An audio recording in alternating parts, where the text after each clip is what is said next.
in Greensboro, North Carolina. I was raised in Walterboro, South Carolina, which is less than about 45 minutes down the road. Yeah, we just talking. Here.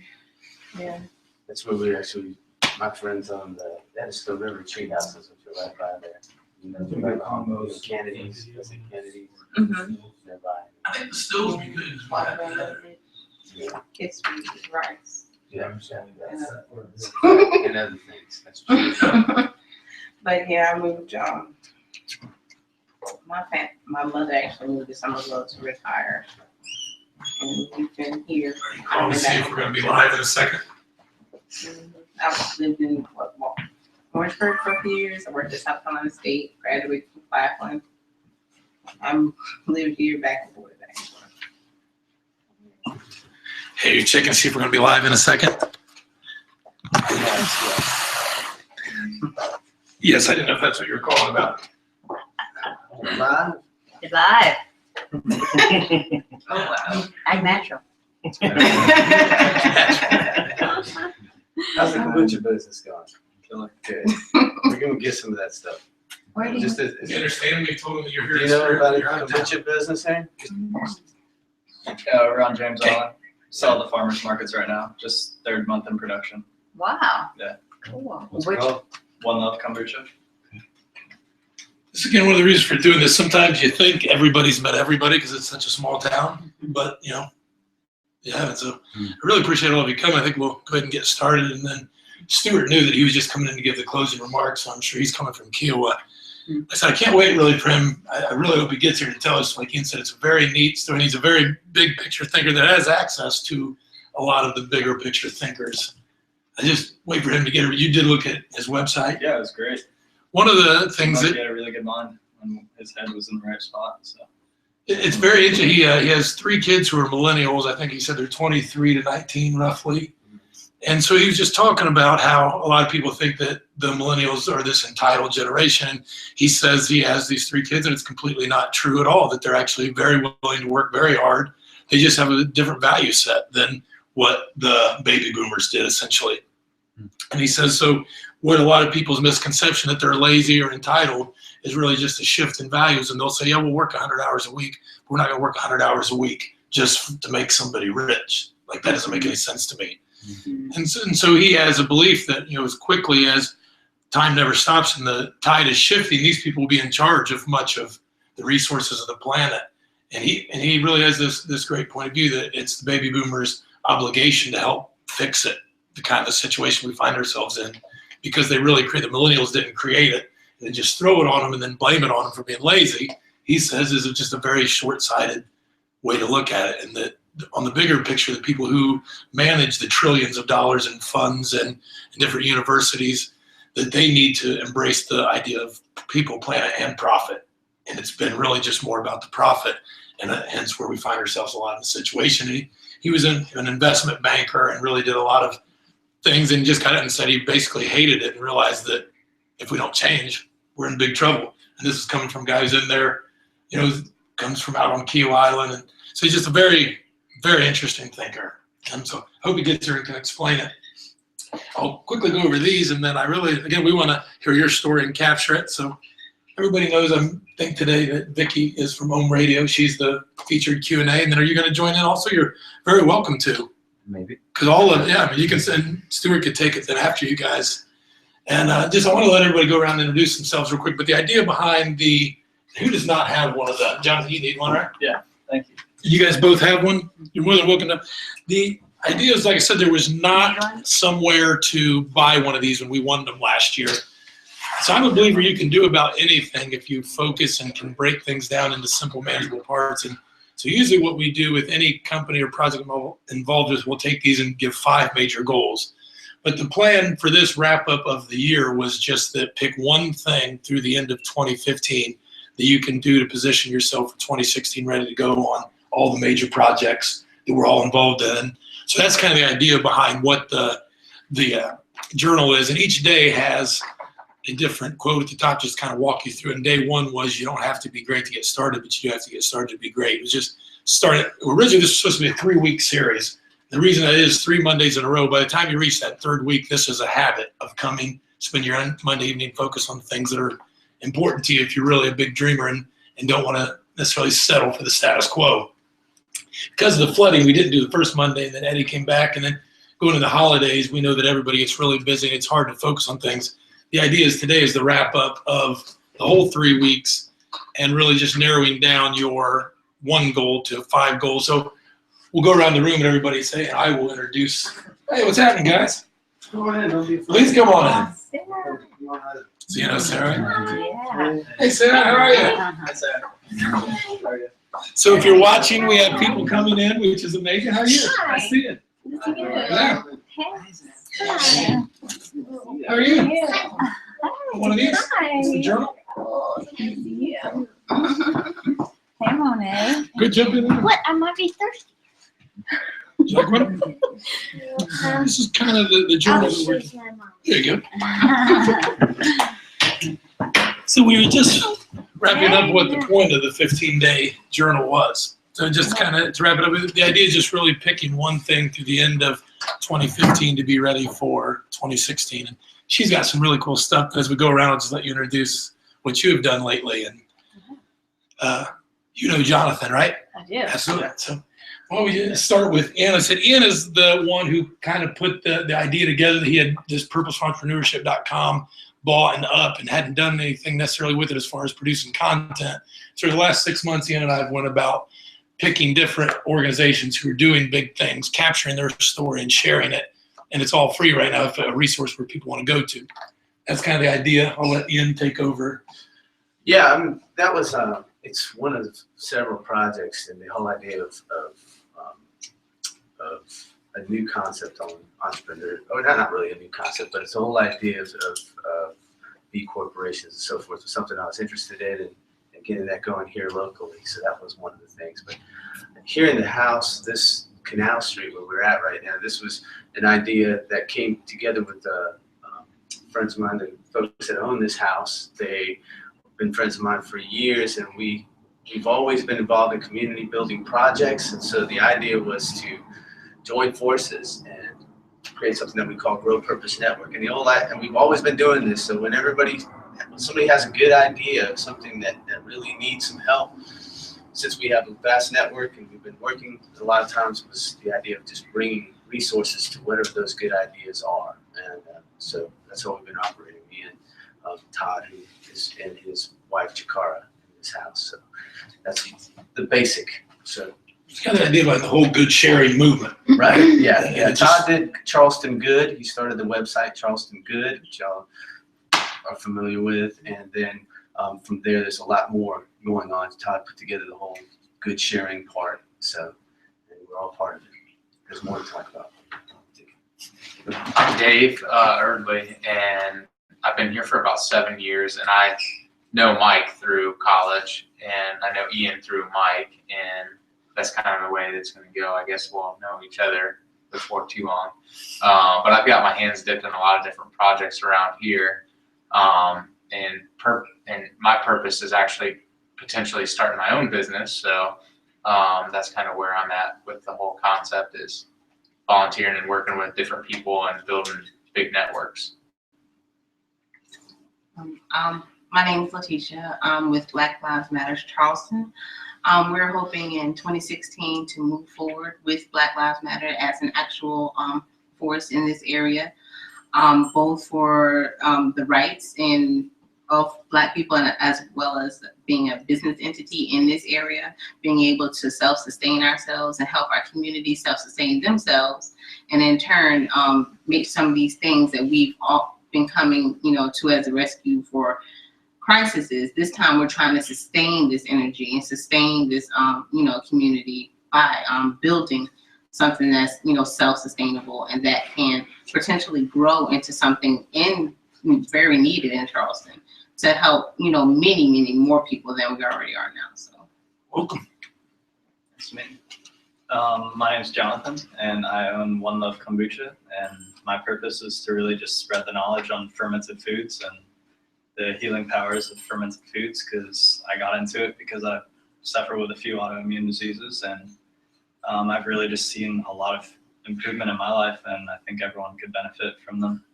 We live in a world of antibiotics, and we we're not really taught about the good stuff anymore. So. My name is Lee Barber, and I'm mostly here to support Vikki and just to hear her speak on Ohm Radio, which I'm one of the co-founders. I'm also a musician, composer, teacher.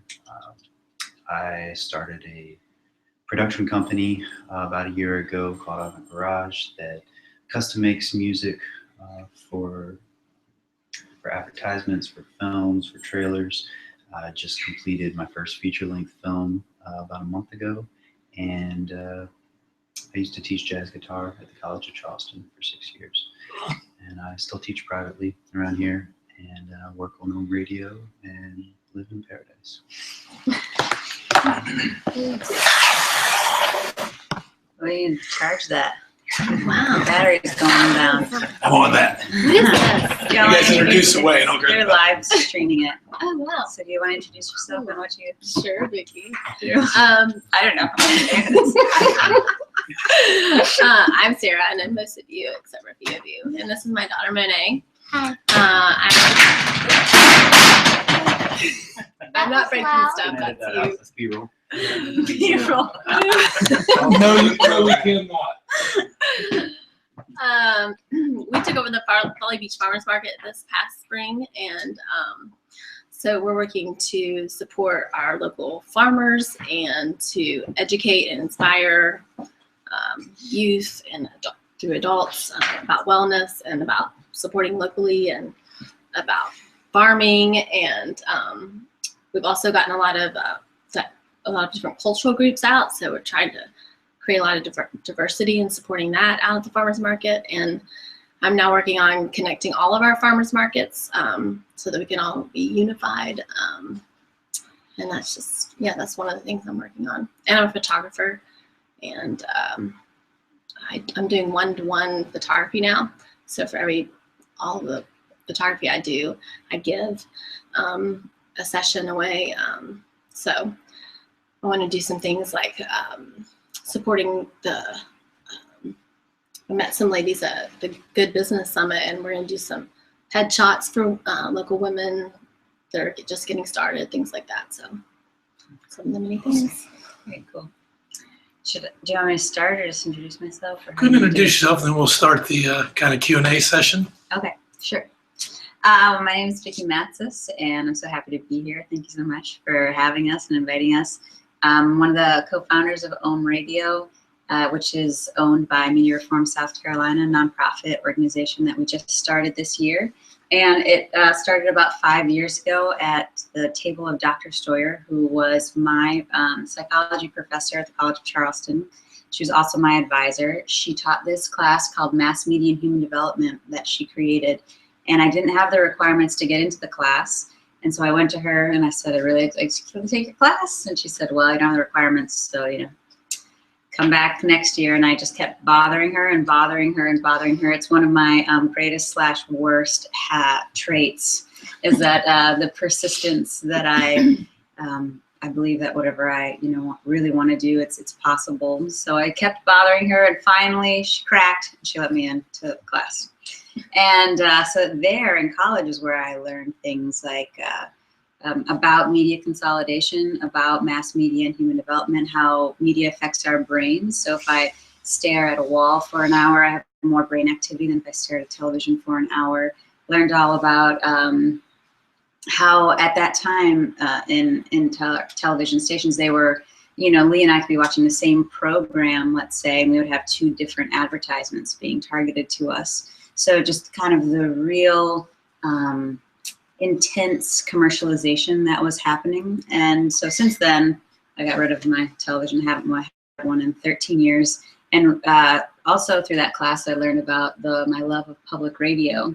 And so we would have assignments. We would listen to radio programs, and we would dissect them and learn what it really means to be a journalist, how to be objective, how to present news to a public without putting your spin on it, so that people can make their own decisions. So very much kind of like a group like this, we sat around her kitchen table in 2010. It was me, Lee, Faye, Jerry, which is her boyfriend, and then I think one other person at that time, Virginia, is now since joined us on the board. So that's, but we would just sit around the table and talk about things like this. And we went to the public files here in Charleston. We went to their television stations, go through the public files. And here in Charleston, we have covert consolidation, which is where it looks like two different people own two different radio or television stations. However, they have the exact same content, exact same newscasters saying the same words over and over again. And Conan O'Brien has done a feature on this as well, something very similar. But we did it and we submitted it to Free Press, and they, they actually made a video for us and sent it out to their list, which is thousands and thousands of people. So that's kind of where we got our start. And then we went to Media Reform, the National Conference for Media Reform. And that's where we learned about the low power FM opportunity that was coming up. So for the first time in history, the airwaves would be available to the public again, because the airwaves are a public utility. And so they really do belong to the people. And in exchange for serving the public good, broadcasters get their licenses for free for the most part. And so Prometheus Radio Project, who are the true radio rebels that we are very connected with, that helped give us our first grant, that came down, built our station. They built stations in South America out of, antennas and tinfoil, and kind of, they are truly the radio rebels. They sued the FCC, a very David and Goliath kind of historic lawsuit, and they won. And so that led to the Low Power Community Act of 2011, where President Obama signed into act that the airwaves be open to the public. So that was 2011. So then when did we apply for our license? In 2013 or 14? It was 13. I thought it was like a 10-day window y'all had to like sign up. It was a 10-day window, yeah. And at first it was going to be like in the spring, and then it was going to be in the summer, and then it was going to be in the fall. And we had Prometheus, we were part of their Torchbearer program. They were watching it, because unless you're doing this as a full-time job, that's what we learned. To be an activist is very time-consuming. And so they helped, as an organization, they helped us, like, they moved the date again. Here's the new date. We had law students from Georgetown University review our application, which took us about a year to prepare. It was engineering studies, and they helped offset all those costs. And we would just take a hat and pass it around the table, and all put money into it. And that's how we got to where we were going. It cost us $200 to apply to get that grant, and our engineering study, another couple $100. So we just all, kind of, it was just like a group of us, just like this, that had an idea and believed that it could happen. So then, we had our 10-day window, 10 business days, and we applied, and then we got our construction permit. I mean, we're all blown away that we got 96.3 FM. And so from that moment, we had 18 months to build the station. And if we didn't build it and we weren't on the air within that, we would lose our license. So that's when it all started to get very real. And we applied for our nonprofit status, and we were granted our nonprofit status very quickly as well. Things all started kind of falling into place. And since then, we did our fundraising campaign last August, when it was just a dream, when we pitched it to the people of Charleston, when we had, no money. We raised over $10,000 to buy our equipment, buy our antenna, bring Prometheus Radio down and do our station build. And now we have an office, a 200 square foot office, which is amazing. Just even that we have an office, we have 2 employees, we have an intern, and we're on the air 24/7, and we have been since our launch, August 1st, 2015. And why media is so important to us, which is what Media Reform South Carolina is, the actual nonprofit, and Ohm Radio is just a project of that nonprofit. So before that, we would host documentaries at Gage Hall, and we would have the public come, and we would have book discussions, and we would engage and inform the citizens of Charleston about media consolidation and why it's important. Because no matter what issue you care about, whether you care about the farmers markets or the environment or kombucha or Black Lives Matter or starting your own business or jazz music, you should care about media, because that is how your message is going to get through. And we believe that an informed citizenry is important for democracy to thrive. People cannot make informed decisions if they are not getting the correct information. So that's just kind of a little bit of why Media Reform South Carolina started, because our media is incredibly consolidated now more than it has ever been. So just to give you a little history, the Telecommunications Act of 1934 said you could only have, just for example, 3 newspapers and 5 radio stations and one television station. It was very limited, so that we had hundreds and hundreds and thousands of different voices on diversity on the airwaves, and it was very local. And then the Telecommunications Act of 1996, Bill Clinton signed it into law, and it just deregulated. It said, it's the free market, and there's no regulation on how many radio stations, television stations, or newspapers you can own, which is why 90% of everything we see, hear, and watch are owned by 6 major corporations. And that's how we got to where we are today. So in Charleston, we have very few independent media. And so we think it's really important, because the news that we're getting from a corporate television station doesn't really know or care about what's happening in Charleston at a very small local level.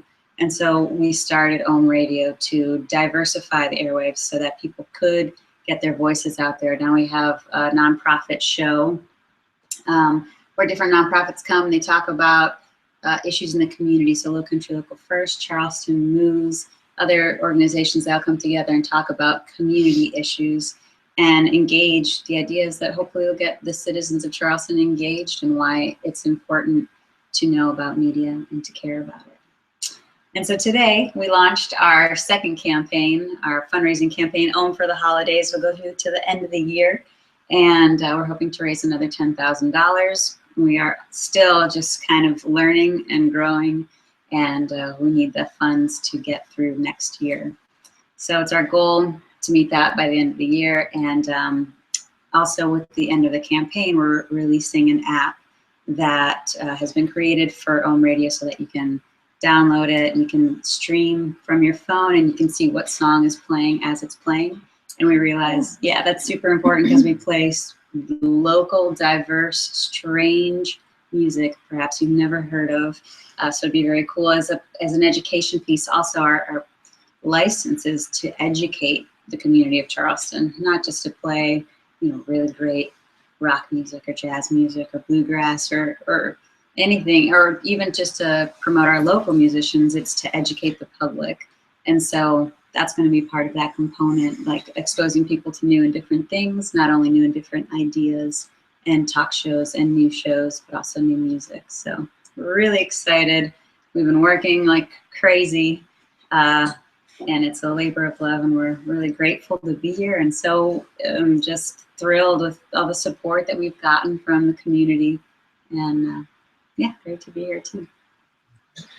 Let's start there. You said with the persistence. So what was the first thing when you said, okay, we want to start a radio station? If somebody was crazy enough to try that, where do you start if you want to start a community radio station? Now, well, the window has closed. So it was just those 10 business days where you could apply for a radio station, because the College of Charleston was like, well, we want to, we'd like to be on the air too, to get an FM station. And yeah, that window is closed. It was first open to the public, and then I think the corporations are different. Anybody else who could purchase one, they've gotten taken. For example, we got an email recently to buy an AM radio station in the middle of somewhere, Alabama, like very rural, small town Alabama. On the AM dial is $600,000. So, you can imagine if somebody wanted to start a local radio station in Charleston at 96.3 FM on the dial, how much it would cost, just to kind of give you a gauge of what's going for. It's kind of out of the reach of the public. And that's why that Low Country, or the Low Power Community Act of 2011 was so important, because it was the first historic, possibly only time that you could apply for one. So you had mentioned Prometheus, which is a company that is dedicated to helping community radio stations, right? Another nonprofit, yeah, and they're also, they go around all over the country and the world building radio stations. And they helped you guys stay, because I heard you say a little bit, you said you'd heard about it even, they kept moving the date on it. So somebody wants to do it and they've got all the best intentions, but they really made it hard on purpose for you to. Yeah, I mean, just even the FCC website is so archaic and so difficult to navigate, and the language of the application was so difficult that we needed a lot of help. And so they were there like step by step. Every week we had meetings, and every month we had a review. And gosh, we worked on the application, for a year. And then we had to find a location, have an engineering study for that location. So there were a lot of components that, How did you find Prometheus? Through the National Conference for Media Reform. You sought them out, you guys did his own radio? No, they were just there presenting. So at the National Conference for Media Reform, where Amy Goodman from Democracy Now!, Juan Gonzalez are, and lots of other incredible speakers, Right. Commissioner Copps, and there's an incredible group of people. They were there, had a booth. And that's how you met them, was at the conference. Yeah.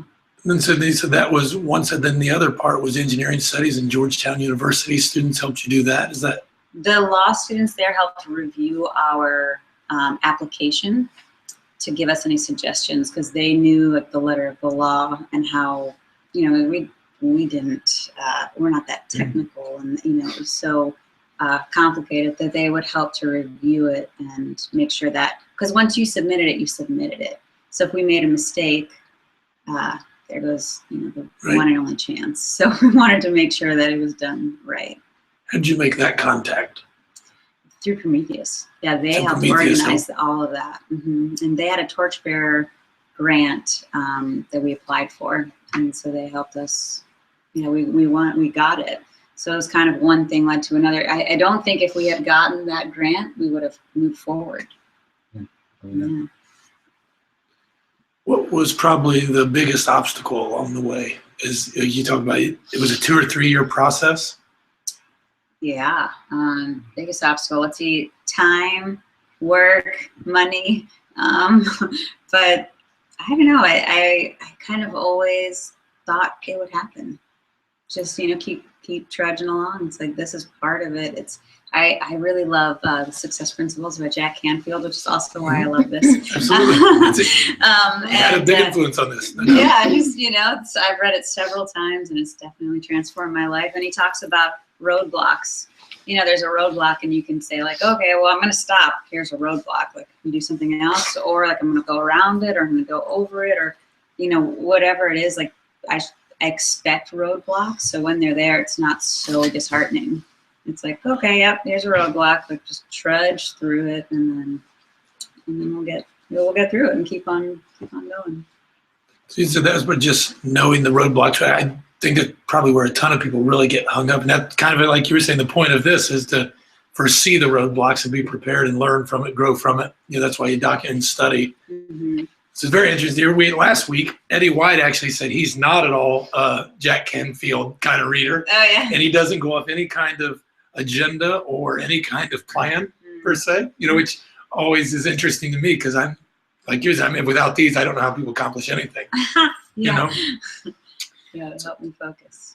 And you said time and money and work, which is, I would say, everybody's project, right? If in the end your problem is time and money and work. Well, yeah, because when we're volunteering, I work full time. I've got 2 jobs, and Lee also has his own business and works, and everyone on the board works except 2 of them are retired, but still very busy. So it's all of our free time is dedicated to.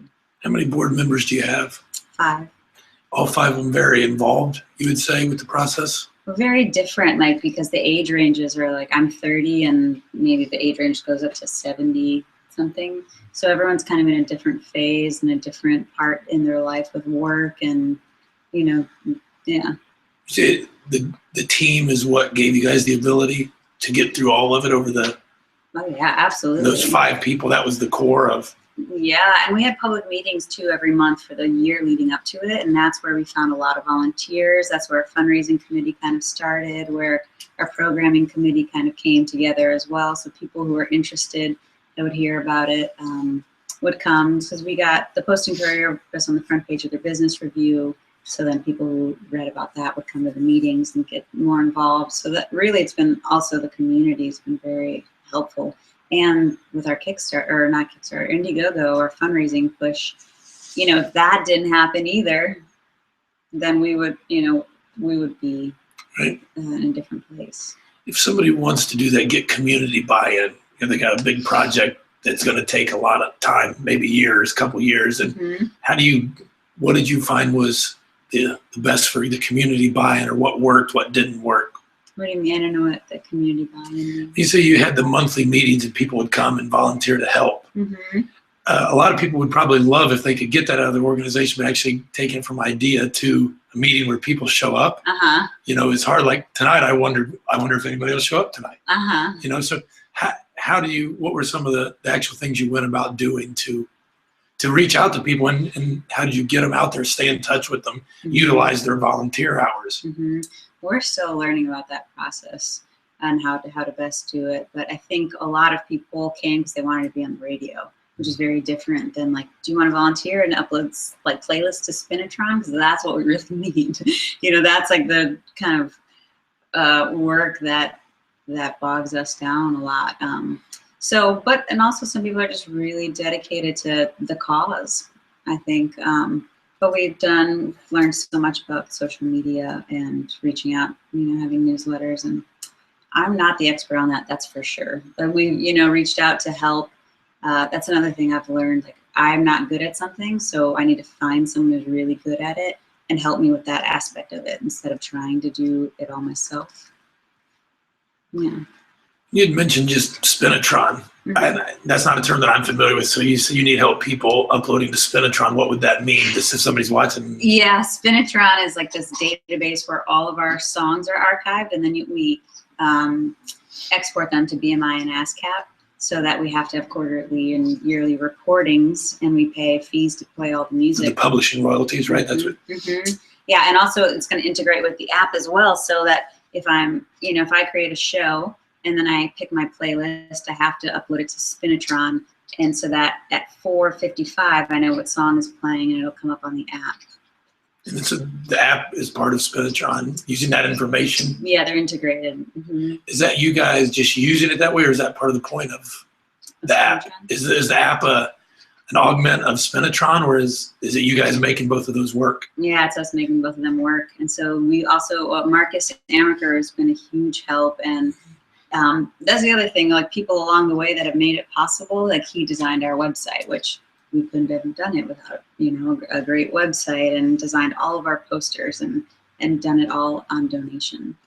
Just volunteering his time, he's passionate about public radio. You did all that for free?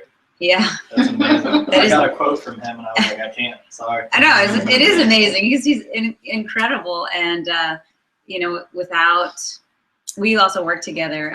He was my editor. I wrote for the Post and Courier for Charleston Scene for a few years, and had a weekly column about local artists. So we've gone way back, and also used to be a DJ in his college radio. So yeah, but all these things kind of all along the way. But he applied to Create-a-thon for us on behalf of Home Radio, and we got selected. And they help nonprofits. They do 24 hours of work, and they help nonprofits with any kind of their marketing design needs. And I said, it'd be great if we could have an app, and just dreaming out loud. And they said, oh, we have a guy that makes apps for free.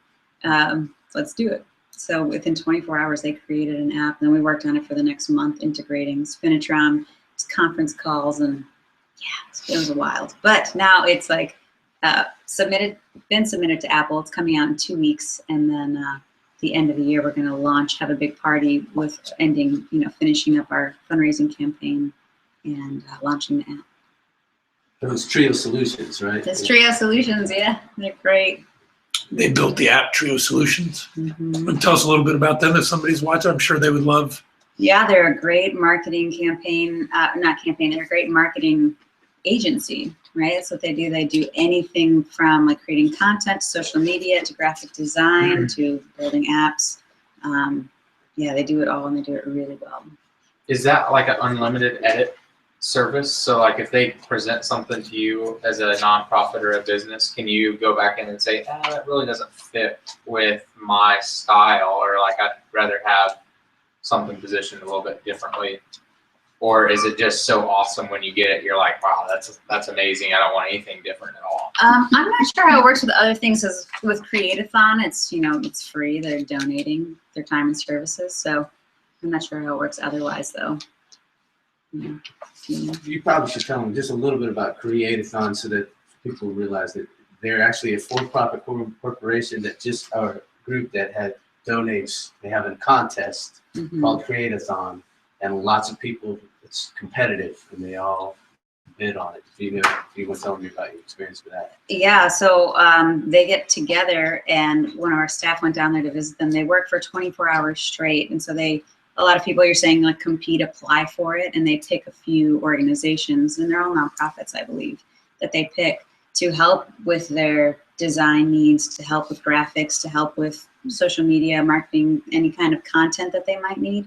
And they offer their services for free and create a lot of whatever you need in 24 hours. And it's pretty incredible. It's a great service, great donation that they make to the community, because they know that all of those things are really important. You know, like that branding, the image, and stuff like that. Like, we're running this business, this nonprofit business, when really what we care about is independent media. But it doesn't, like, whatever you care about, you still have to do all the other parts of it, whatever business you're running. Because I manage the Not So Hostel. I've been the manager there for 10 years. And whatever business you're running, you still have to have all those components there. So I think they realize that that is a real sticking point for a lot of nonprofits that need the help and you can't afford it. As a guy that's like pursuing a business of my own, and I think other people are like this, do you feel that the job that you have on a daily basis plays a huge impact on how much time and mental focus you can allocate towards this other project? Yeah. You know, do you feel like, you know, the Not So Hostile positions you in a place where you can get a lot more accomplished with something else rather than like a different job? The type of job of that? Yeah. Oh, sure. Yeah, absolutely. I'll bulk in all of my hours and try to schedule like a day off so that I can be focused on one thing or another. But yeah, I mean, my job is like, it's my job, so it comes first. You know, I do property management as well. If something breaks, like today, you know, the heat is out. It's like I've got to take care of that first. But yeah, it absolutely depends. Or just, you know, last night, you know, I went to bed at 1. I worked from my night off, like worked from 4:30 to 1 a.m. Launching this campaign. Worked in the morning at the hostel, and then was in the studio this afternoon with Good Done Great, and then went home, worked a little bit, and then came here. So yeah, it's just kind of getting it all in, and yeah. So right there was something that I think what you were saying there is, how do you make more time? So and again, I don't really know you, so from what I gathered tonight, you have 2 jobs, and you 2, 3. and you 2 to 3, and you do this volunteer for a labor of love, as you said. If somebody says that, they say, you know, I really want to do it, but how do I make time? So what are ways that you have made time? One, I know, as you said, you got rid of TV 13 years ago. That helps. That was one of the biggest things for me. It's been about the same time, and it's changed my life. What are other things, if people, I tell people that you can never underestimate what letting go of a TV would do, time-wise and money. You don't realize how much little money, even if it's $100 a month, it ends up costing your cable. Sure, yeah. And it adds up. So what are things like that empower you to do what? Because I think that's probably where a lot of people get stuck, is this all sounds great, but I just don't have enough time. Yeah. I read a quote in here. It's like, everyone has the same amount of time. Like, you have the same amount of time as Helen Keller and Albert Einstein. This quote that you picked in the book. Yeah, I saw it. I love that. Yeah, I usually say with TV, an average American watches anywhere from 3 to 5 hours of television a day. So, yeah, definitely getting ready for TV. But also just, I'm very scheduled. You know, I schedule times for things to happen and for things not to happen. That's the other thing, to not get burnt out either. Schedule time to go to acupuncture, schedule time to go. I'm going to the Vipassana meditation retreat where I'll be gone from, you know, this world, this digital world for 8 days. And yeah, so scheduling a little bit of both and trying to find balance, and sometimes you just need to stay up late and make it happen. You say scheduling. How do you schedule? Is it you use a book, you use an app? I use my phone. Yeah, I use my phone, or also the 7 Habits of Highly Effective People. Have you ever read it? Absolutely. So yeah, the quadrans, you know, just I don't know how nerd, I was like, how much you want me to nerd out on this? But I totally can. This is what Dave asked, and this is what the three of us did an interview, which is also a purposeful entrepreneurship. He said, what about the people that don't do the reading like you do? Because I just thought everybody read, but I realized, you know, like those kind of, so that's how I do it to prioritize. And like, so we found like Eddie White, you might think's a very regimented guy. He's not. Yeah. You know, he said, no, I have no idea. I just go. Yeah. But you find it. So explain the quadrant real quick, just to. Yeah, so there's different, like 4 different ways we spend our time. And, you know, on one end over here is like totally not helpful, like Facebook. You know, it's like the ways we waste time. On the other end, it's like super focused, goal oriented. I'm going to get this task done. And there's other things like not important, but kind of like takes up my time. And so it's just dividing, or I realize like I spend so much time on social media and I don't actually like it very much.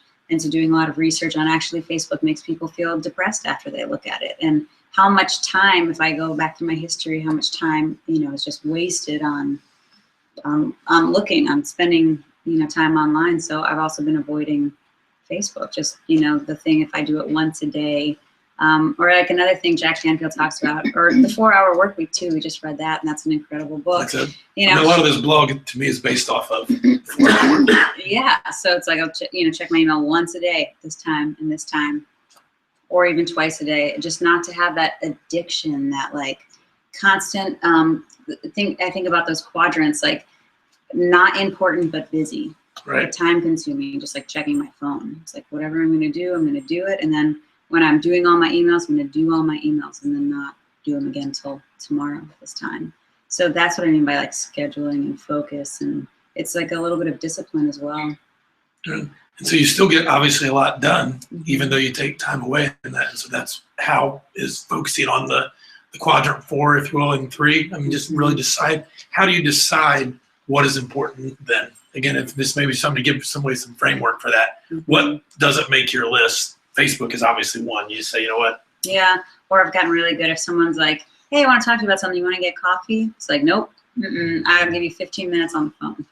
Right. You know, like that's a 4-Hour Work Week thing, or like, 4-hour minutes. or the meeting thing. Like, hey, you want to get together and meet? It's like, unless it's something incredible like this, you know. I'm glad we made the cut. Yes. But I know that's like one reason I wondered when I reached out to you. Is there's nothing personal, just what if she says no? Because this is obviously a busy lady. She has lots of stuff going on. Yeah, no, I mean, I love those things, like what is really important, you know. Spending time with Lee at night, that's really important. You know, having a balance between having family come, and somebody wanted to have a meeting this week and my family's in town. It's like, oh, yeah. You know, that can wait. But yeah. Oh, my work, definitely spend a lot of time at work, you know, at the hostel. And I love that. I'm passionate about that. So that's, you know, important to me, and a great staff there as well. So, yeah. What are some of the things that maybe, this is probably Stuart here pulling up, what are some of the things that cross over from not so hostile to own that you're able to utilize maybe? Does that make sense? Yeah, well, the hostel's so cool because just in the morning, there's like 10 different people sitting around the kitchen table, all from different countries, all from different cultures, different religions, backgrounds, languages, and they all come to this common place and they find this connection. And that's kind of what a radio does too, you know, to expose you to different things you might never hear otherwise. And there you meet people that you would never meet otherwise. And it's just, I think people still really love the element of surprise, where, you know, you don't know what's going to come on the radio next. And at a hostel, you don't know who you're going to meet next. No. And it's like that group of people will never come together again. Like this group of people here will never come together again in exactly the same way. Yeah. And like the playlist on the radio will never come, you'll never hear it quite like that exactly the same way. So there's like this, I think the thread is spontaneity. It's like there's, you don't really know what's going to happen, and that's kind of what makes it beautiful. It's part of, I suppose, what drives you to have passion for both, right? The spot, and that's kind of why you're able to put into it the hours upon hours, like you're saying. Yeah. Well, any advice for people right there to wrap it, and then we'll just do a few more questions. I think that's stupid. If somebody's really passionate about something like that, how did you go from 13 years ago just say, you know what, it's time, I'm gonna shut the TV off, and I'm gonna. What is your closing advice for somebody if they, so you know what, I really want to get serious in 2016, and this has really inspired me tonight. What would you say to them? What was the first thing you'd do? To help somebody achieve their goal for 2016? Or even just get started right now. They have a big dream. They've never taken a step, and so they see something like this and think, I kind of always, that makes sense to me. Yeah, well, there's like a workbook for the 7 Habits of Highly Effective People, which I've done. And I would recommend starting there, and you analyze your time and you see what is really important to you, because people spend time on what is important to them. Absolutely. So while I might not realize that I'm spending like an hour a day on Facebook, if I just look at my behavior, that is what I'm focusing my attention on. So analyzing time, and also just checking out and checking in instead. I spent like quiet time, meditation, yoga, spending time doing those things to find out what it is you really are passionate about. It is great advice there, and that is the reason you guys were able to accomplish it. It found priority in your guys' time, right? And that not quit, which is where Stuart's going to come in here in a second. But that would what you would say is look at your time and choose differently if you want different results. It's funny now here talking to you. You're obviously like a 4-hour work week, 7 Habits of Highly Effective People, which you're right. That is very gig. Normally people look at me like I have 2 heads when I talk about this stuff. That's where Ian and I actually were in a book club together years ago. That's kind of how this whole madness started. And these are the books you would read. Nice. Does anybody else have any questions for Vikki before we move on? Sounds like, running a radio station, that's no small task. And you talked I really enjoyed hearing your story about and how you managed to really catch the 10-day window and all the things that you went through. But I think if you don't mind just maybe talking just a little bit about what is a daily thing that happens as running a radio station? What's kind of a routine, Sure. that you guys do running an independent radio station like this? Yeah, so like this morning, for example, having our weekly staff meeting, checking in, and it's like, did you send out the DJ reminder emails? Because we're trying to get all these artistic, creative people to like meet our deadlines. Is Spinatron updated? Is all the content from last week been archived? Is the website updated? Has all the social media been scheduled? Is everything scheduled for today and tomorrow? What albums are you playing this week? What community events are going on? How do we integrate those? What are we going to do for Thanksgiving? Are we going to call it, holidays instead of like, how do we be neutral? That's just, yeah. That was your meeting today. That was our meeting today. Yeah. No, very interesting. Yeah. It's kind of intense. And it seems that you've got, it at least appears that you've got a lot of support from the community. Coming out the woodwork.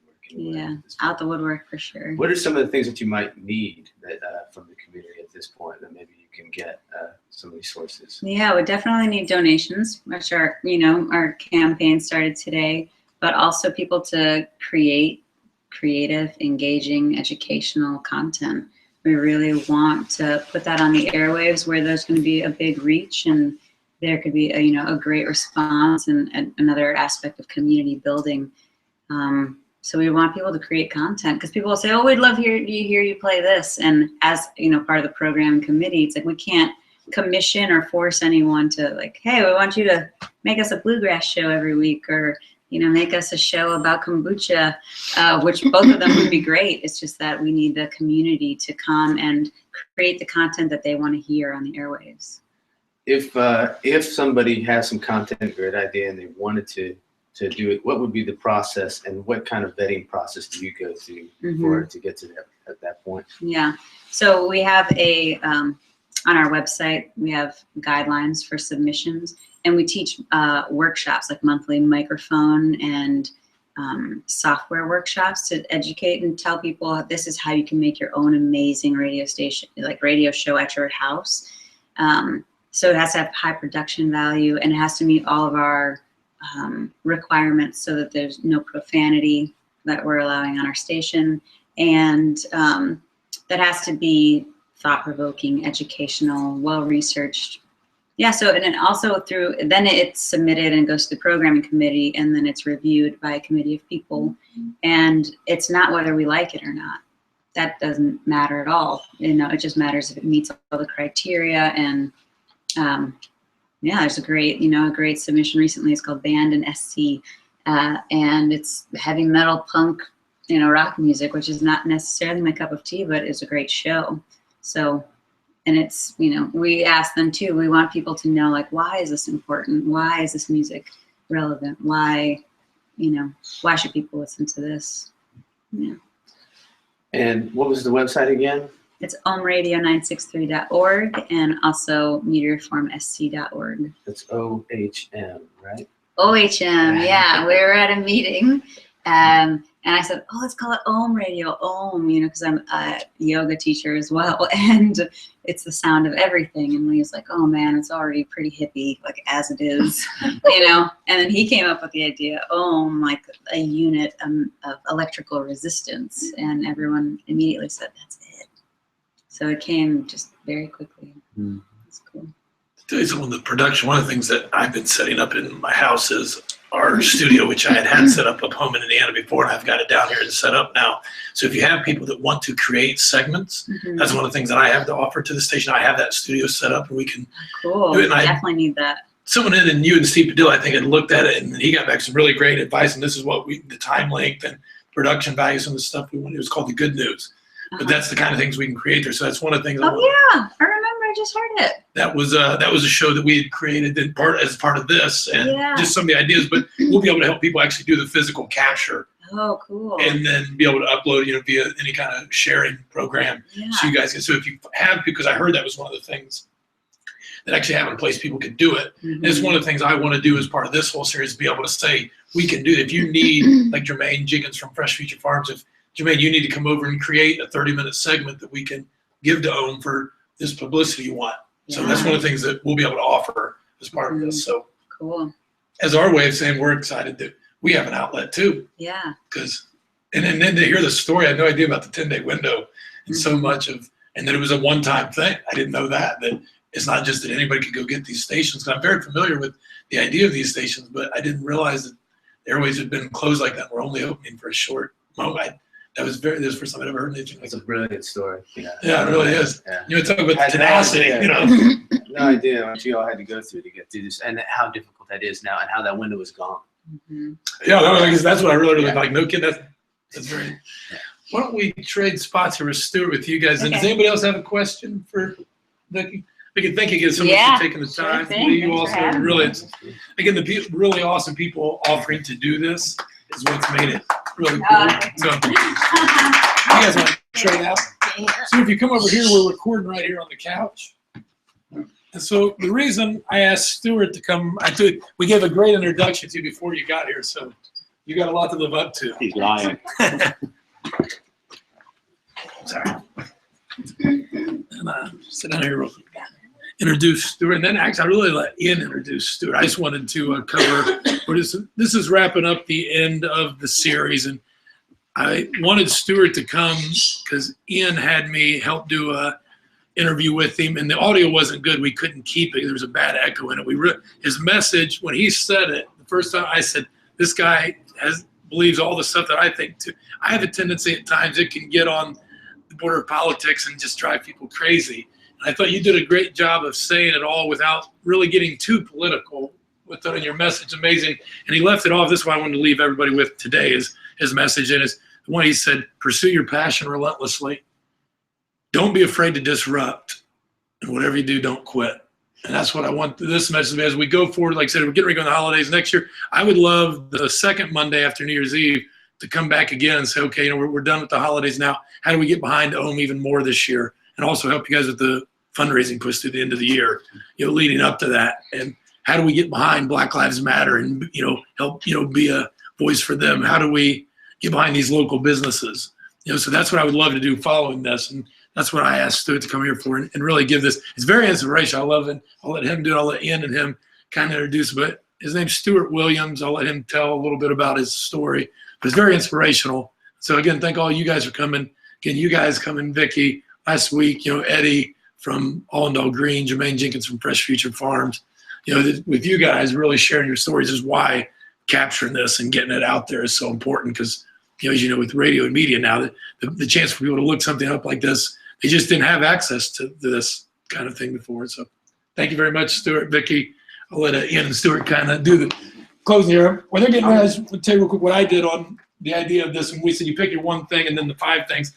I told you last week here, my one thing was going to be to get purposeforentrepreneur.com's platform completely up and running by the end of the year. That's something Ian and I have been working on. And so my 5 things were this. If I was going to make that a reality for me, I needed to finish setting up the studio, which I've done now at the house, which is where we help produce all this content to begin with that here.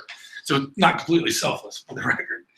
Develop the Teach to Fish Fund concert. This is one of the things I want to do next year is I want to start a fund for local businesses, for organizations doing something that we can, much like microfinance, which we just had a great interview on that with Jim Moss. One other thing, publish the final 2 Q&As, which is something we just did Jim Moss's the other day. We have one more in December, and then publishing these. And then develop a 2016 strategy with Ian for purposeful entrepreneurship. And I've got all but about 2 or 3 of these things off the list now. So that's how I broke it down, just to give you an example. If you're looking at this, and when I look at a bigger, if I want to finish purposeful entrepreneurship, if I do these 5 things, that's kind of the 80-20 rule to me. The 80% will be done, and the 20% I can probably live with. So that is how I use this. But like Gina said, Reverend Gina last week, use it however works for you. I love that you have also that side of things also, because again, last week it was the opposite. And you're like, what? A plan? But whatever works for you is what works. So that's just how I use this. And Lydia and Stuart take over. All right, thanks. Mike, great for putting this all together, okay? So this has all been Mike's, he's taken this and run with it, and getting this group of people together is just fantastic. And seeing Stuart again is fantastic. To have you guys come all the way up here from Kiowa, that means a whole lot for us to spend this much time. But I think, as Mike said, Stuart's got a message that's really transformative. When we talk about big thinkers, we really just having this gem here in Charleston, and to have him kind of use Charleston as a launching ground for some big ideas that really, really will really have the potential to change the world. I'm going to go ahead and just let Stuart go ahead and tell a little bit about his story. And thank you. Give you the time. Well, it's nice to meet you all. I really don't know who you are, and you probably don't know who I am, but it's great to meet you. I'm assuming you're all here because you have a purpose or a mission in life that you want to pursue. So to put this in context for you, I'm 54, so I've been around the block a few times. But in the late 80s, when I was an investment banker in England, I realized that I was part of the problem, part of the global problem, and that I was really enabling the hierarchical monopoly of global capital. And that global capital needed to be released if we really were to affect positive change for humanity and the environment. And I've been an environmental conservationist most of my life. In the late 80s, I was working on some fairly major environmental conservation initiatives in Europe. And a mentor challenged myself and my colleagues to more rapidly increase the level of positive impact through our environmental initiatives. And the only way we could really do that was if we were going to challenge ourselves to embed social change architecture, what was called socially responsible investing back then, and sustainability into our environmental initiatives. And when we did that, we actually found that the level of positive impact increased exponentially. That also gave us, of course, a measuring stick, because now we were using all 4 legs of the stool for change. And in the late 80s, there were only 4. There was social responsible investing, social change architecture, environmental conservation, and sustainability. Today, you can add environmental and social entrepreneurship. So it's a stool with 5 legs. It sounds a little odd, but you have that today. And in measuring it, we were then able to design something that people today call a whole systems approach. to change, which sounds rather fancy, but it's not. It purely means that whatever initiative you led with, so for example, if you led an initiative with social responsible investing, you would embed environmental conservation, social change architecture, and sustainability into that initiative. If you led with social change architecture, you would embed the other three. And then you're able to measure which one of those legs had the most impact. You probably won't be shocked to hear that it was capital. It was the existence and presence of applicable money, funds, capital that enabled you to go out and purpose that initiative. And so in the very early 90s, we challenged all of the world's biggest asset owners and managers to embrace a whole systems approach. Well, of course, they had no idea what that meant. I barely knew what it meant at that stage, but it sounded pretty cool. And I was sort of walked out of their offices fairly quickly. And most of them thought I was a lunatic, and it was all about making money. So we realized we had to change our approach because there's no point trying to do the same thing, get the same result, as Einstein said once upon a time. So we developed something called the business, investment, humanitarian, and environmental imperative of making a profit while making a difference. Now we put the word profit in there, we actually got more of an audience with not only governments, the world's largest asset owners and corporations, but still at 93, 94, I would say that 95% of the people I was engaging with, and at the time I had a global platform available to me that put me in front of heads of state, the world's leaders of the world's largest corporations. 95% of them thought I was completely out of my mind. But I decided not to quit because what it proved to me was that we had to transform global finance if we were actually going to achieve the social and environmental and sustainability changes and transformations we needed to ensure a sustainable future. So my purpose became transforming global finance at that stage. It took from 1993 to 1999 to use my research team and research associates I had at my disposal, to really ascertain how do you tackle transforming global finance. I mean, think of that for a second. I mean, it's a monumental challenge, and you are going right into the belly of the beast. These people do not want change. And we discovered that the way to do it would be to transform investment banking. So then we needed to start redesigning the investment bank. And that took from 99 through to about 2004, 2005. And we redesigned it from compensation, from culture, fees, product development, the list goes on and on. There were 250 actually changes that we made. And the end result was a fully transparent, fully sustainable and accountable investment bank purposed to transform global finance. So all the way through to transforming student loans, mortgages, no more derivatives, only doing business with good actors. And then in 2005, someone came along and wanted to buy my company in New York City, and that took me out of play till 2007. Once I was available and free to go and pursue my passion, the markets completely crapped out, as you all know. Oh, excuse my language, there's a young lady up there. The markets completely fell apart, and no one was interested in banking, period. But every cloud has a silver lining. So never think that failure is your only option. And the silver lining in that cloud was that due to the ubiquity of information on the internet, all of a sudden, not millions, but billions of people around the world were now front and center watching this debacle happen, and they wanted change, right? I'm sure everyone in this room probably were disgusted with the way that the financial markets collapsed because it was 100% avoidable. You were probably disgusted with many of the people that were running those financial institutions walking out of there with $100 million packages. And so that took the 95% of people that thought I was completely out of my mind down to about 10%. And that's when I was able to launch Intentional Investment Holdings, which actually was registered this year as a public benefit corporation in July. with a wonderful team of executives running that and building out the bank that will transform global finance. Because finance touches everything. Everything we do. I hear some people saying today, oh, we need donations. That's finance, right? That's redirecting a flow of capital from somewhere where it's going currently to somewhere else. And transforming global finance means not only do you transform the flows of capital around the world, but you also transform the way finance is run. Now, the good news for entrepreneurs, and I'm assuming many of you are entrepreneurs in this room or wish to be, is that you're finding yourself at a fantastic moment in time. We're witnessing the convergence of two incredibly powerful things. So one is the end of the hydrocarbon age. It's over. The Stone Age didn't end because we ran out of stones. It ended because technology found a better way.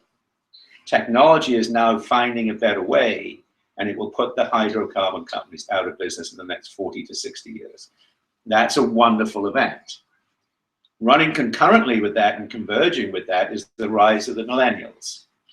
Most of the people in this room, I think, outside of myself. There are 80 million millennials in the United States. 60% of them believe that corporate profits and investment returns should be values driven. 98% of them will not use their parents' financial advisors. 96% of them believe in climate change. 100% of them believe in social change. They are already, because the eldest millennial is 35, becoming our leaders, decision makers, investors, consumers, donors to foundations and endowments and not-for-profits. That's why you're seeing this massive movement in the divest-invest space, with primarily college endowments now divesting out of the bad actor investments they have. It could be tobacco, weapons, hydrocarbons, and investing in securities where their values and virtues are aligned. And that's been driven by not the current students, but by the alumni who have said to the trustees of the college, not writing you any more checks. It's over unless you do this. So within all this convergence, we're also seeing the power of collaboration.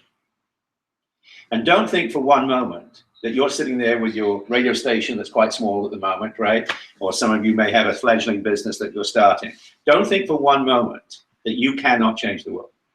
Let me give you some examples throughout history how small groups of purpose collaborators have changed the world. Judaism started with 3 people.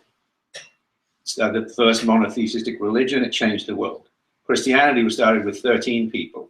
Jesus and his 12 disciples. There's now 2.2 billion Christians. It changed the world.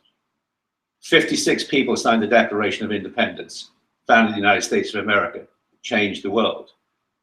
The Mormon Church was started with 4 people just about 200 years ago. There's now 15 million Mormons. They're growing at approximately 3% a year. So if you use the rule of 72 in math, in about 20 years, they'll double. That's 30 million. They can change the world. Now, they all had something in common, where they all stood in front of a disenfranchised populace of human beings who wanted a better way. They all designed and developed a message that resonated with that audience. They all walked the walk and embraced their own thesis to the extent that other people embraced it and followed them. They all had that in common. What they didn't have in common was engaging with 3 billion people on the internet at the click of a button, which is what we can do today. So there's any number of examples how small groups of purpose collaborators have changed the world. So don't think that you can't do it, because you can. You have to be passionate. You have to be driven. You have to make sure you never want to quit. You have to love what you do. So when you think about that, you really can make something happen. And we'll talk about how we start on a local scale in a second. So picture this. The first global superpower in history was China. The seat of superpowerdom, if you want to call it that, has never stayed in one place. And it has always migrated from east to west. It's never once stopped and gone back the other way. In more modern day history that you would learn in school, it was in Greece. Who can tell me where it went from Greece? Rome. Italy. Where did it go from there? Britain.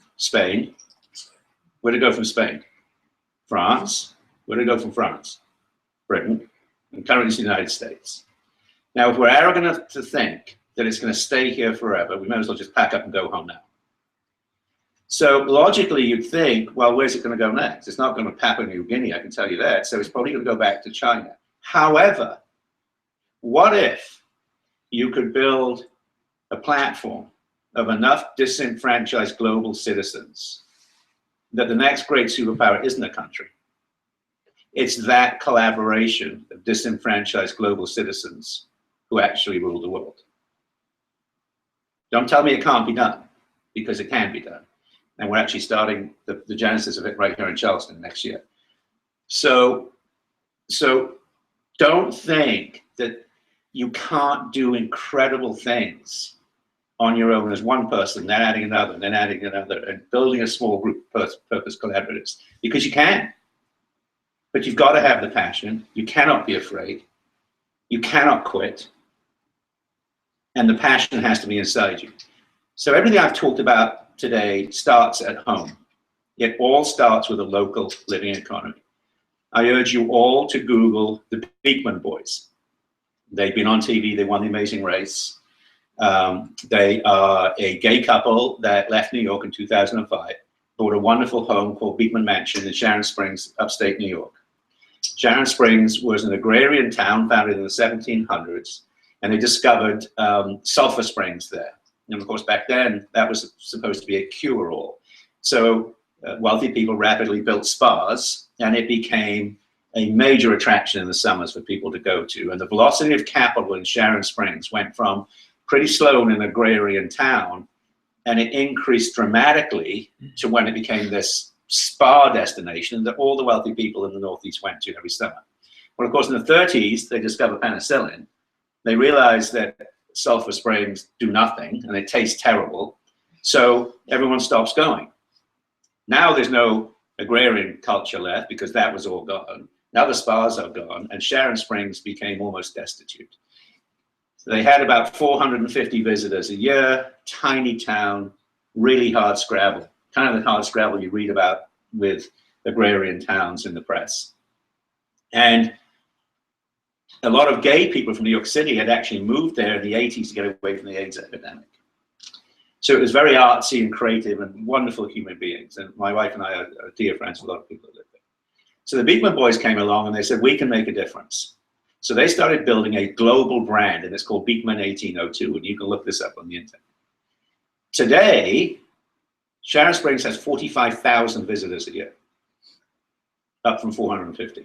They've increased the velocity of capital 7,000 times in that little town.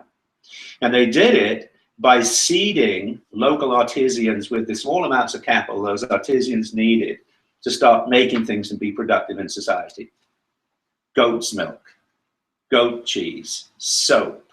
What else done with it? I mean, handcrafted scarves, blacksmith stuff, right? And they started building this all locally. And now they're in Target, and they even have a pasta sauce now they call the Mortgage Buster pasta sauce. Mortgage lifter, I beg your pardon. Where all the profits go to pay the mortgages for local farmers in the area. Now they did that in Sharon Springs. What do you think you can do in Charleston? Think about it. Now you have to be inclusive of all segments of society. You have to be, you have to embrace our natural environment. We want to re-steward and regenerate our natural flora and fauna. But if they can do it in Sharon Springs, why can't we do it in Charleston, South Carolina, or on Wardmallow Island, or on James Island? It's not that difficult. You just have to focus. So if we start local, if we build ourselves into collaboratives, we can achieve anything. Anything. It's not impossible. And there's a wonderful company in California called Not Impossible that do the most remarkable things. Their latest thing was they took 3D printers out to Syria where children are getting their arms and legs blown off from IEDs. And of course they can't afford and they don't have access to prosthetic limbs. So these brilliant lunatics out in California took 3D printers to Syria, taught the local people how to use them, and now they produce operational prosthetic limbs for $30 each for the children in Syria. So these things can be done. You have to have the passion. Charleston showed me something incredible last year. I think, well, this year it showed us all something incredible. I'm English, as you can probably tell. So we have a little bit of something in common with Charleston. But Charleston has a deplorable record in civil rights. But look what happened this year with that atrocity that happened at the church. Look what happened. Were there any fires? Were there any riots? No. The community came together and pulled together to make a difference. So things do change. They can change. We have to collaborate. We have to care about our neighbor. We have to get reconnected to each other. We have to reconnect as a race to the environment. And if we do that, we'll succeed and we'll build a sustainable future. And why this is so perfect timing for everyone in this room is that the world is looking for a better way. And the most profitable companies in the world in the future will be those that embrace sustainability, that embrace gender, sexual equality, try to close the gap between the have and the have-nots. And there's so many opportunities out there for social and environmental entrepreneurs to do this, not on a global scale like I tend to tackle systemic problems. But those problems are apparent on a local scale as well. So we can start local and we can do this, but we have to do it together. Can't do it alone. And so we need to migrate from a community that really competes to one that collaborates, because collaborative communities will change the world. And that's the message I'd like to leave you with, which is collaborate, don't quit, don't ever quit. Don't be afraid. Don't be afraid to make a lot of noise. Sometimes my wife sits there and goes, oh my God, who are you annoying this time? But it's usually, it's bankers, or so I'll pick on someone on a global basis and make them feel very uncomfortable until they start thinking about needing to change. And if we do that, if you all do that, and one of the biggest areas that you will find opportunity in, as these hydrocarbon industries, defense industries, tobacco industries, XXX entertainment industries fade away, the negative of that, because there is a negative, is that the communities that rely upon the velocity of capital from the revenues of those industries suffer. So Wales, where I was born in 1979, when Margaret Thatcher closed down the coal mining industry overnight, the entire country almost became destitute. But you need to look no further than Bethlehem, Pennsylvania, when the steel mills shut down. Pittsburgh, Allentown, Detroit. You're surrounded by it. So one of the things we can't do is just say, okay, let's stop using hydrocarbons tomorrow, because then the people reliant on the revenues and the velocity of capital from those suffer appallingly. That's not an option. What we can do is put a plan in place whereby over time we reduce the revenues from those things. But then people like you, social and environmental entrepreneurs, go into those communities, get impact investors to back you, and start replacing the velocity of capital with things that make a difference. And that's where I see the biggest opportunity. Anyway, North Charleston, look what's happened to North Charleston. It became almost destitute when the Navy Yards pulled out. More of you will know more about that than I do. But now it's starting to regenerate. There are some programs in place. But I'm sure we could all sit here and find great impact investment ideas that go into North Charleston and help that local living economy. And if you help one local living economy, it will spill over into the next, and then the next, and the next. You can do it. It's not easy. You'll have a lot of sleepless nights, but you can do it. So that's what I have to offer you and let you know. And if I can help you in any way, I will. But tell us about your initiative for Charleston. That's definitely you said you're going to be pursuing next year. One of the major problems with millennials, for millennials, is that many people of my age, I'm one of the last baby boomers, but the baby boomers in general, seem to look at millennials as the entitlement generation. Well, they are, because they feel entitled to clean water, food, housing, living wage, student loans that don't make them indentured servants to banks. Sure, if you call that being entitled, Absolutely, they're an entitlement generation. So they should be, because they also care about people like them in other countries who have none of that. And I'm sick and tired of hearing the baby boomer generation say to these kids, oh, if you give up this, this, and this, and this, and this, in 70 years' time, we'll be fine. It's not fair. Why should they give all that up? What we should be saying to them is, let us help you benefit from this tangible, instantaneous benefits, so we can build that global collaborative of millennials that's needed to say no. What if in 10 years' time, 1 billion people around the world say, next Wednesday, we're not going to McDonald's? It can happen. Can absolutely happen. But you can't expect people to do it and give all the time. So the company that we're building, my wife and I and others, is going to provide a platform where we give millennials instantaneous and tangible benefit, day one, to bring them onto the platform so that they can then collaborate and make the changes necessary. And then it'll be based here in Charleston. So I thought a lot of people in this room would be people to be interested in being part of that initiative. Well, I do a lot of work with the College of Charleston. I sit on the board of the business school.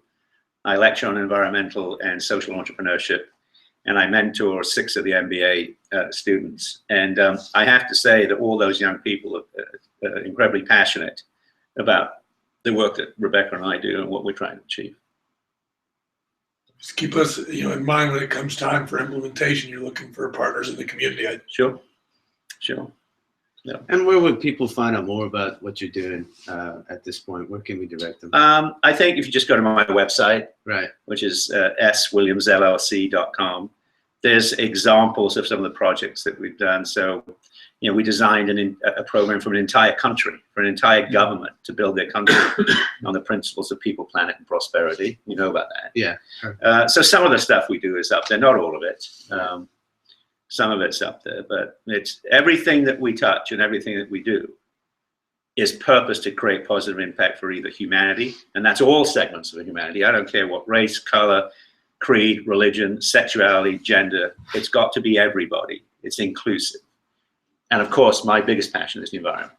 Right. So everything we touch, everything that we do has to have that as a focus.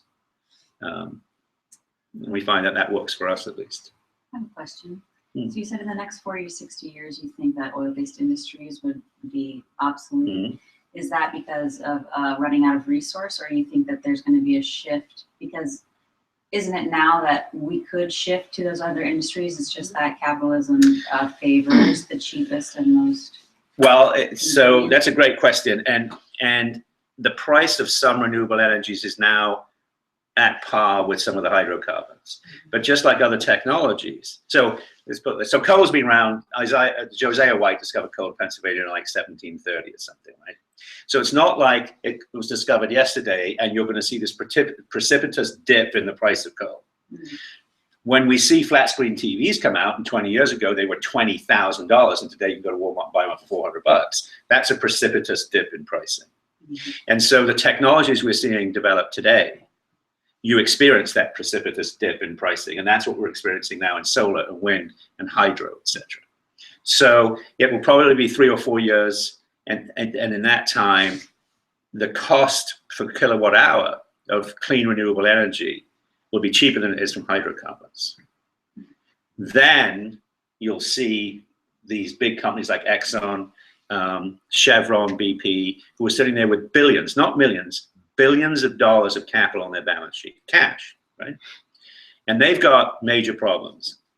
So they all carry the assets that they have in the ground on their balance sheet as an asset, right? And so I'll give you an example.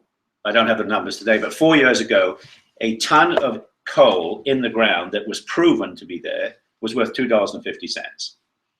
A ton of coal in the ground that was probably there through geographical surveys was $1.75.